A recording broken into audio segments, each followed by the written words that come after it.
Hello everyone, कैसे हैं आप सब। एक बार पुनः शिव कोचिंग क्लासेस पर स्वागत है। उम्मीद करता हूं आप सब अच्छे होंगे, मस्त होंगे, बेहतर होंगे। आप सभी की पढ़ाई बेहतर चल रही होगी।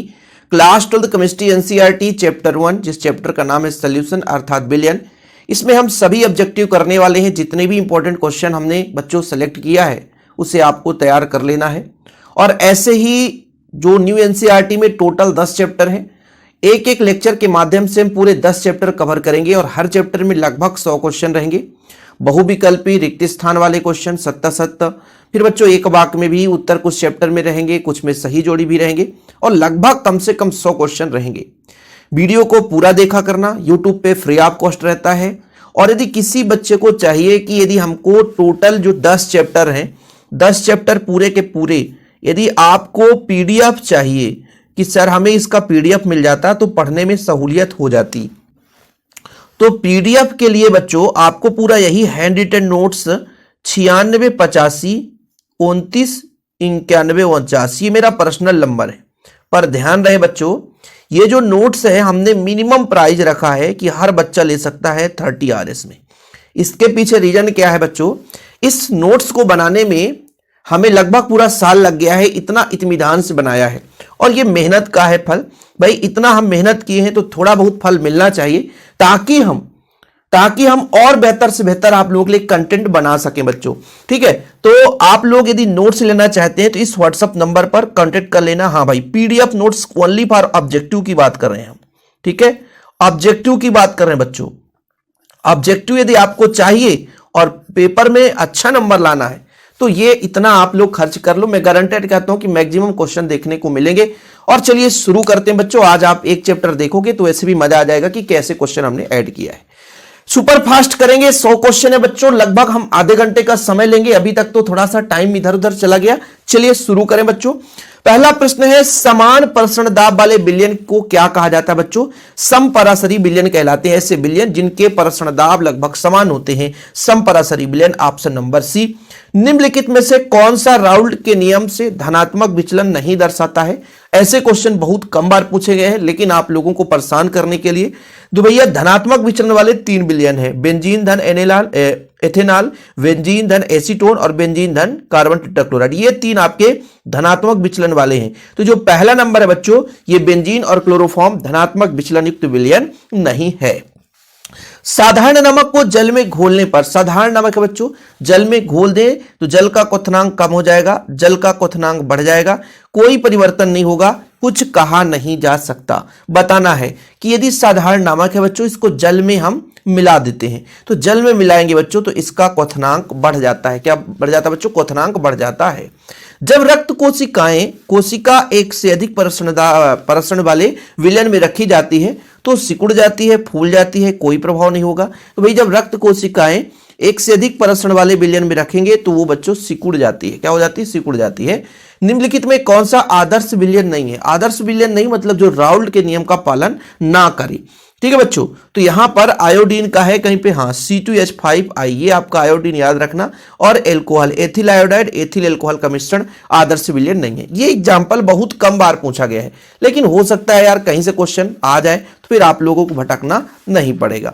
चलिए, राउल्ट के नियमानुसार एक अवाष्पशील विलेय के विलयन के लिए सापेक्षिक वाष्प दाब में अवनमन, वाष्प दाब में अवनमन होता है P0A माइनस PA अपान P0A। बच्चों ये होता है विलायक के मोल प्रभाज, कहीं पे है क्या?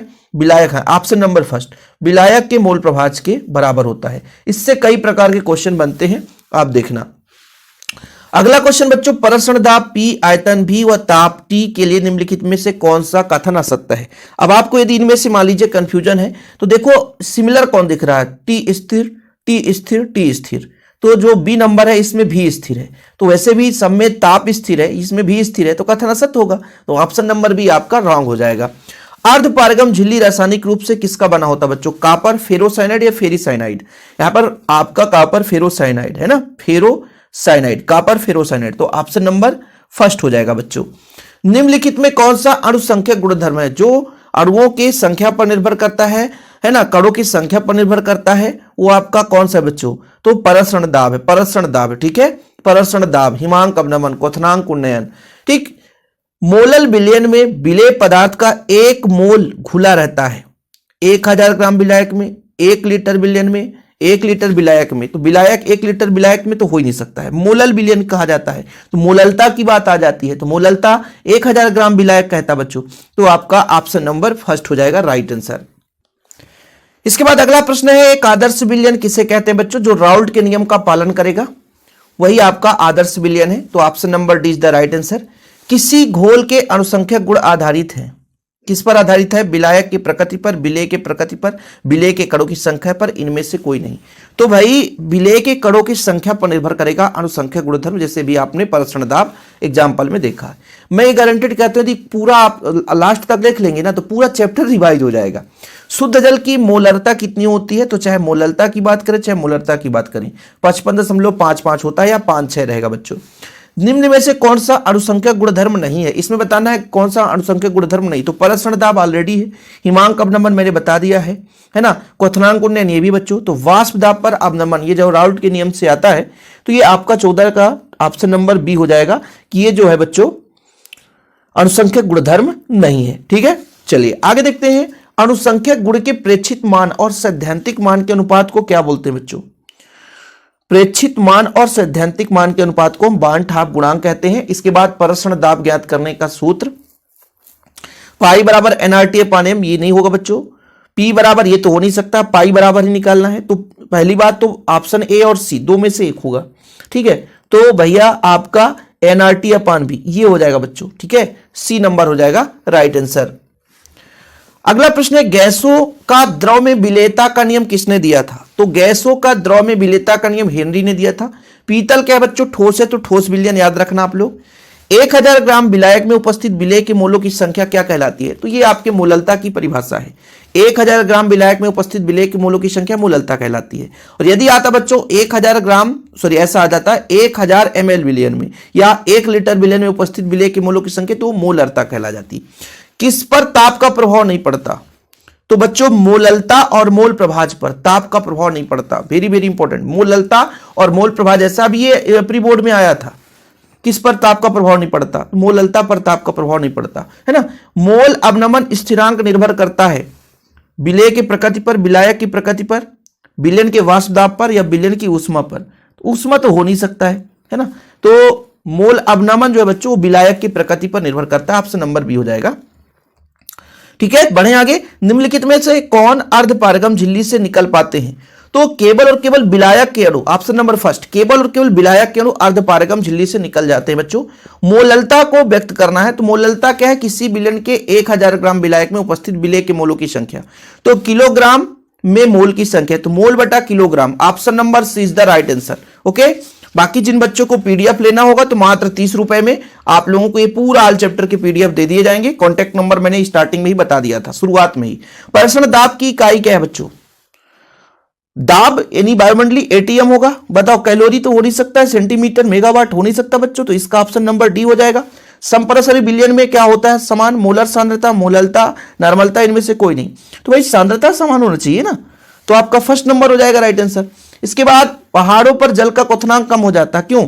जैसे जैसे ऊपर जाएंगे बच्चों तो वहां पर दाब कम हो जाएगा, है ना, तो वायुमंडलीय दाब के कम होने से। इसके बाद आपेक्षिक अवनमन p naught A minus p A अपान पी नॉट ई, ये मैंने आपको बताया। ठीक है, ये फॉर्मेट है बच्चों, ये आप लोग ये ऑप्शन नंबर बी राइट लगा देना। परसरण दाब बढ़ता है जब तापक्रम बढ़ता है, तापक्रम घटता है, आयतन बढ़ता है, इनमें से कोई नहीं। परसरण दाब बढ़ेगा, परसरण दाब बढ़ाना पड़ेगा कैसे? जब ताप ज्यादा हो जाए, है ना। ताप यदि गर्म कर दो भैया तो उसमें ज्यादा दाब लगाना पड़ेगा। समुद्र जल का दाब लगभग कितना होता है बच्चों? ये बहुत महत्वपूर्ण क्वेश्चन है। 30 एटमॉस्फेयर, मतलब वायुमंडलीय दाब 30 वायुमंडलीय दाब के बराबर। चलिए अगला प्रश्न है, दो द्रवों का एक मिश्रण जो स्थिर संगठन पर उबलता है बच्चों, उसे क्या बोलते हैं? मतलब स्थिर संगठन पर उबलता है, वो क्या कहलाता है? एजियोट्रॉप, स्थिर क्वाथी मिश्रण कहलाता है। निम्नलिखित में से विलयन के कौन अनुसंख्यक गुणधर्म है? 4 ऑप्शन है आपके पास, हालांकि रिपीट हो चुका है ना। परसरण जो है बच्चों अनुसंख्यक गुणधर्म है। चलिए कोई बात नहीं है। निम्नलिखित में से कौन सा अनुसंख्यक गुणधर्म नहीं है? तो प्रकाशीय क्रियाशीलता अनुसंख्यक गुणधर्म नहीं है। ये भैया देखो, हिमांक में अवनमन, क्वथनांक में अवनमन, ये तो है भाई। ठीक है, कौन सा गुणधर्म नहीं है? तो प्रकाशिक क्रियाशीलता तो नहीं है, पक्का है। तो ये ऑप्शन नंबर डी हो गया बच्चों, गुणधर्म नहीं है। ठीक है, यहां पर आपेक्षिक अवनमन किया जा रहा है। यदि वाष्प दाब में अवनमन बस होता तो वो भी गुणधर्म नहीं है, आपेक्षिक अवनमन गुणधर्म के अंतर्गत आ जाता है। मोलरता को प्रदर्शित किया जाता है। मोलरता, हम मोलरता बोला था, लीटर, 1 लीटर बिलियन में उपस्थित विलेय के मोल की संख्या, तो सी हो जाएगा मोल प्रति लीटर। मोलरता किस पर निर्भर करता है? आयतन पर, दोनों पर, या द्रव्यमान पर? बताओ। तो भाई मोलरता वो आपके विलायक के द्रव्यमान पर निर्भर करता है, लेकिन जब मोलरता की बात आ जाती है बच्चों, मोलरता की बात आ जाती है तो वो आपके आयतन पर निर्भर करता है। किस पर बच्चों? आयतन पर निर्भर करता है। ठीक है, चलिए, किसी विलयन में विलेय के मोल प्रभाज को व्यक्त किया जाता है। देखो भाई, ये तो आपका मान लीजिए, जैसे मान लीजिए आपने कहा विलेय, विलेय को स्मॉल एन और विलायक को कैपिटल एन से रिप्रेजेंट किया, तब इसके मोल प्रभाज स्मॉल एन अपान small n plus capital N, और इसके लिए कैपिटल एन अपान small n plus capital N. ये माना के ऊपर है, क्या मान के चल रहे हो, इसलिए जरूरी नहीं था कि ऐसे क्वेश्चन आपको तैयार करना है। विलायक की अपेक्षा विलेय का हिमांक क्या होता? कम होता बच्चों। हिमांक की बात की जा रही है ना, तो और कम टेम्परेचर पर वो जमेगा। ठीक है, विलयन में विलेय तथा विलायक के मोल प्रभाजों का योग 1 होता बच्चों। किसी विलयन का वाष्प दाब होता है शुद्ध विलायक के वाष्प दाब से कम या शुद्ध विलायक के वाष्प दाब से ज्यादा, दो में एक ही ऑप्शन होगा, बताना है आप लोग। किसी भी विलयन का वाष्प दाब किससे अधिक या कम होगा? विलायक के वाष्प दाब से कम या ज्यादा, बताना बच्चों। तो शुद्ध विलायक के वाष्प दाब से कम होता है वाष्प दाब। इसके बाद किसी तनु विलयन के क्वथनांक में उन्नयन होता है सांद्रण के समानुपाती, सांद्रण के व्युत्क्रमानुपाती, दोनों, इनमें से कोई नहीं। तो इसका राइट आंसर होगा बच्चों समानुपाती, सांद्रण के समानुपाती। आदर्श विलयन जिसमें एंथैल्पी परिवर्तन नहीं होगा, first number del H equal 0। मोललता किस पर निर्भर करता है? मोललता द्रव्यमान पर निर्भर करेगा बच्चों। ठीक है, मोललता द्रव्यमान पर निर्भर करता है। बर्फ में नमक मिला देने पर बर्फ का 0 डिग्री सेल्सियस से कम ताप हो जाता है, क्यों? क्योंकि हिमांक में अवनमन होगी, हिमांक में अवनमन होगी बच्चों। हेनरी का मान किस पर निर्भर करता है? गैस की प्रकृति पर, ताप पर? हालांकि ये तो दोनों पर निर्भर करना चाहिए बच्चों, तो ताप और गैस की प्रकृति दोनों पर निर्भर करता है। ताप बढ़ाने पर हेनरी नियतांक का मान क्या होगा? ताप बढ़ाने पर हेनरी नियतांक का मान बढ़ जाएगा। विलयन के संगुणित होने वाले विलेय के लिए बांट-हाफ गुणांक कितना होता बच्चों? 1 से कम होता है। अनादर्श विलयन किसे कहते हैं? जो राउल्ट के नियम का पालन नहीं करता। Option number 20 the right answer. ये हमारे हो गए बहुविकल्पी प्रश्न। इसके बाद रिक्त स्थान वाले प्रश्न है बच्चों। अब देखिए, यदि बहुविकल्पी प्रश्न आपने बढ़िया कर लिया तो रिक्त स्थान वाले प्रश्न फटाफट हो जाएंगे। ठीक है, बोलो सर ऐसे कैसे? देखो 46 क्वेश्चन हमने कर लिया और लगभग अभी हम 15 रिक्त स्थान कर देंगे। तो 15 जब रिक्त स्थान करेंगे तो कितने हो जाएंगे? 60 हो जाएंगे। 15 हम 70 करेंगे बच्चों तो कितने हो जाएंगे? 75 हो जाएंगे। इसके बाद सही जोड़ी भी हमारे पास लगभग 15 है ना, तो फिर आपके 90 के आसपास हो जाएंगे। और फिर ऑब्जेक्टिव के साथ साथ एक वाक्य में उत्तर भी इस पीडीएफ में है, कॉपी पे नहीं है, फिर पीडीएफ पे ऐड है। परेशान ना होना जिन बच्चों को नोट्स लेना है ना। यदि आपको वास्तव में चाहिए कि हाँ सर हमें पूरा ऑब्जेक्टिव चाहिए, तो कॉन्टैक्ट नंबर मैं इसीलिए अपना पर्सनल नंबर शेयर करता हूं 96 85 29 91 49, 96 85 29 91 49। चलिए बच्चों फटाफट शुरू करते हैं आगे की कहानी। विलयन में विलेय के समान स्थिति दर्शाने वाले बांट-हाफ गुणांक का मान बच्चों 1 से क्या होता है? 1, देखो क्या बोला है, विलयन में विलेय के समान स्थिति दर्शाने वाले बांट-हाफ गुणांक का मान 1 के बराबर होता बच्चों। यदि वो संगुणित हो जाता, समान स्थिति की बात की जाए, संगुणित हो जाता तो फिर 1 से कम हो जाता। ठीक है, तो पहले क्वेश्चन में आप लोग कंफ्यूज मत होना। विलयन के विलेय की समान स्थिति यदि समान है तो भैया जो बांट-हाफ गुणांक भी 1 के बराबर होगा। वाष्प दाब में आपेक्षिक अवनमन का व्यंजक, ये मैंने करा दिया है, कई बार थोड़ी आएगा भाई ये वाला। ठीक है, इसको आप लिख लेना। 1000 ग्राम विलायक में विलेय के मोलों की संख्या मोललता कहलाती है। द्रव मिश्रण जो बिना संगठन परिवर्तन के उबलता बच्चों स्थिर क्वथी मिश्रण कहलाता है। अर्धपारगम झिल्ली में केवल विलायक के अणु पार कर पाते हैं, केवल विलायक के अणु। ठीक है, ऊंचे स्थान पर जल का क्वथनांक घट जाता है क्योंकि ऊंचे स्थान पर वायुमंडलीय दाब कम हो जाता है बच्चों, वायुमंडलीय दाब कम हो जाता है। जल की मोललता बच्चों 55.55 होता है। सोडा वाटर एक गैसीय विलयन है, यानी ठोस का गैस में विलयन। गलत है भाई, गैस का द्रव में है। हाँ, सोडा वाटर है गैस का द्रव में। हाँ वही तो मैं सोचा गलत हो रहा है, गैस का द्रव में विलयन बच्चों। 1 लीटर विलयन में उपस्थित विलेय के मोलों की संख्या मोलरता कहलाती है। क्या? मोलरता। ये क्वेश्चन छोड़ दो आप। एक आदर्श विलयन है जो सभी परिस्थिति में राउल्ट के नियम का पालन करता है बच्चों, राउल्ट के नियम का पालन करता है। विलयन जिनके प्रसरण दाब समान होते हैं। पहला क्वेश्चन था समपराशरी विलयन। क्या बच्चों? समपराशरी विलयन। अणुसंख्यक गुणधर्म विलयन के निश्चित आयतन में इनमें कणों की संख्या बताओ बच्चों, निश्चित आयतन में कणों की संख्या पर निर्भर करता है। अणुसंख्यक गुणधर्म विलेय के कणों की संख्या पर निर्भर करता है, विलेय के कणों की संख्या पर निर्भर करता है। विलयन में निश्चित ताप पर विलेय की और मात्रा घुली जा सकती है। संतृप्त विलयन एक ऐसा विलयन होता है जिसमें और अधिक मात्रा में विलेय पदार्थ की मात्रा घुली जा सकती है। मोललता का मात्रक बताना बच्चों, मोललता का मोल प्रति किलोग्राम, मोललता का होता है मोल प्रति किलोग्राम। क्या होता है बच्चों? मोल प्रति किलोग्राम सर, ठीक है। विलायक के प्रति किलोग्राम में घुले हुए विलेय के मोलों की संख्या प्रति किलोग्राम मोललता कहलाएगी। लास्ट वाला क्वेश्चन क्या था भाई? मोललता का मात्रक है मोल प्रति किलोग्राम, है ना, और ये परिभाषा पूछ दिया। चलो कोई बात नहीं। सत्य विलयन दो पदार्थों के समांगी मिश्रण का बना होता है, बिल्कुल सत्य है सर, सत्य है। मोल प्रभाव ताप परिवर्तन से प्रभावी होता है, असत्य है, प्रभावी नहीं होता है। मोललता और मोल प्रभाव जैसे हैं जो ताप पर निर्भर ही नहीं करते। पीपीएम 10⁵5 भार भाग विलयन में विलेय के भार भागों की संख्या है, बिल्कुल सही है। क्या बोला है? 10�6 होना चाहिए, है ना, 10⁵5 इसलिए गलत है। पीपीएम 10�6 होना चाहिए, जबकि यहां पे 10⁵5 दिया इसलिए गलत है, कोई दिक्कत नहीं है। विलायक में अवाष्पशील विलेय मिलाने पर वाष्प दाब कम हो जाता है, यह बिल्कुल सही है। अवाष्पशील विलेय विलयन में भैया वाष्प दाब की कमी आएगी। किसी द्विअंगी विलयन XA और XB का योग इकाई से ज्यादा होता है। क्या ज्यादा होता है? यह आपका मोल प्रभाज है, एक से ज्यादा नहीं हो सकता। मोल प्रभाज हमेशा एक के बराबर होता है। विलयन में कितने भी घटक हों लेकिन समस्त का मोल प्रभाज का योग बच्चों एक के बराबर होता है। विलयन की मोलरता ताप के साथ परिवर्तित रहती हो, विलयन की मोलरता ताप के साथ परिवर्तित होती है, बिल्कुल सही है। मोलरता नहीं बदलती, मोल प्रभाज नहीं बदलती, लेकिन मोलरता बदल जाती है, मोलरता नहीं बदलती, ठीक है। सभी विलयन राउल्ट के नियम का पालन करते हैं, ये तो गलत है, सभी विलयन पालन नहीं कर सकते। मोलरता ताप का प्रभाव पड़ता है, बिल्कुल सही है, मोलरता पर ताप का प्रभाव पड़ता है, ठीक है। मोलल उन्नयन स्थिरांक तथा मोलल अवनमन स्थिरांक के परिमाण तुल्य होते हैं, ये कैसे हो सकता है? तुल्य नहीं हो सकता, इसलिए असत्य है बच्चों।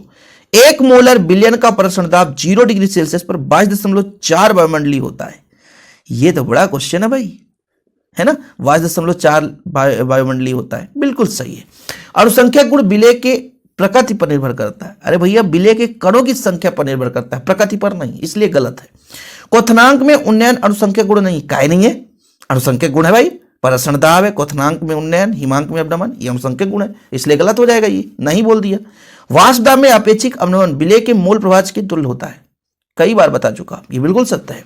द्रव के क्वथनांक पर द्रव का वाष्प दाब वायुमंडलीय दाब से अधिक होता है, ये है भैया क्वेश्चन आप लोगों के लिए, ठीक है, ये आपका असत्य होगा। मोलल क्वथनांक उन्नयन स्थिरांक का मात्रक, ठीक है, केल्विन किलोग्राम मोल इनवर्स से, बिल्कुल सत्य है। जल का मोललता 55.6 मोलर होता है, बिल्कुल सही है। इसके बाद आपका आ जाता है बच्चों 15 है, आपके यहां पे सही जोड़ी मिलान करना है। गैस का द्रव में विलेयता सोडा वाटर रिक्त स्थान में था, सही है। ठोस का गैस में विलयन, ठोस का गैस में तो धुआं हो जाएगा। अनुसंख्यक गुणधर्म बच्चों, विलेय की कण की संख्या, राउल्ट के नियम का विलयन का पालन करे, आदर्श विलयन। अधिक मात्रा में विलेय घुला जा सके तो सांद्र विलयन कहलाएगा, ठीक है, जिसमें अधिक मात्रा में विलेय की मात्रा सांद्रता अधिक हो, सांद्र विलयन कहलाता है। इसके बाद दूसरा देखो बच्चों, नार्मलता किसमें जाएगा? अनुसंख्यक गुणधर्म बताओ भाई। अनुसंख्यक गुणधर्म विलेय के कणों की संख्या, विलयन जो है बच्चों समांगी मिश्रण है। क्वथनांक में उन्नयन, तो ये उन्नयन स्थिरांक में जाएगा। उत्क्रम प्रसरण, नॉर्मलता हो जाएगा तुल्यांकी भार, उत्क्रम प्रसरण हो जाएगा समुद्र से मीठा जल प्राप्त करना। इतने बार रिपीट करवाएंगे ना यार कि आप लोग मजबूरी में क्वेश्चन साला आपसे बनना ही बनना, इतने बार रिवीजन कराएंगे। समपराशरी विलयन में प्रसरण दाब समान होते हैं, मोलर सांद्रण समान होगा। अब मोललता का बच्चों मोल प्रति किलोग्राम कह लो, या कि विलायक का जो विलेय के मोलों की संख्या, यानी विलायक के किलोग्राम में आयतन में, है ना, किलोग्राम में 1000 ग्राम विलायक में विलेय के मोलों की संख्या, चाहे इसे कह दो चाहे इसे कह दो, वही चीज है। अब मोलरता का हो जाएगा मोल प्रति, है ना बच्चों, ये हो जाएगा या कि 1 लीटर विलयन में मोलों की संख्या। तो ये क्वेश्चन रिपीटेड है, कोई दिक्कत है नहीं, ये आपसे बन जाना चाहिए। इतने हैं, और पीडीएफ में इतने ही नहीं है, पीडीएफ में फिर एक वाक्य में भी उत्तर है। लो भैया रिवीजन करो, पढ़ो, कितना पढ़ोगे। लेकिन हाँ, किसी को यदि पूरा पीडीएफ चाहिए तो मैंने बता दिया है भैया, कॉन्टैक्ट नंबर है ना 96 85 29 91 49, ये आप मेरा कॉन्टैक्ट नंबर है, व्हाट्सअप नंबर है। जिसको लेना है सीधा स्क्रीनशॉट पेमेंट का भेजो और ऑल चैप्टर के ऑब्जेक्टिव प्राप्त करो मात्र 30 रुपए में। हाँ भाई, टाइम पास के लिए मैसेज करने पर सीधा ब्लॉक, कोई कंप्रोमाइज नहीं। मुझे 15-20 दिन का समय है तो तैयारी कराता हूँ, टाइम पास के लिए चैटिंग नहीं कराता, ठीक है। तो आप लोग सीधे ब्लॉक नहीं होना, तो दंड फंड की मैसेज जरूर नहीं करना। ओके बच्चों, जय हिंद, वंदे मातरम।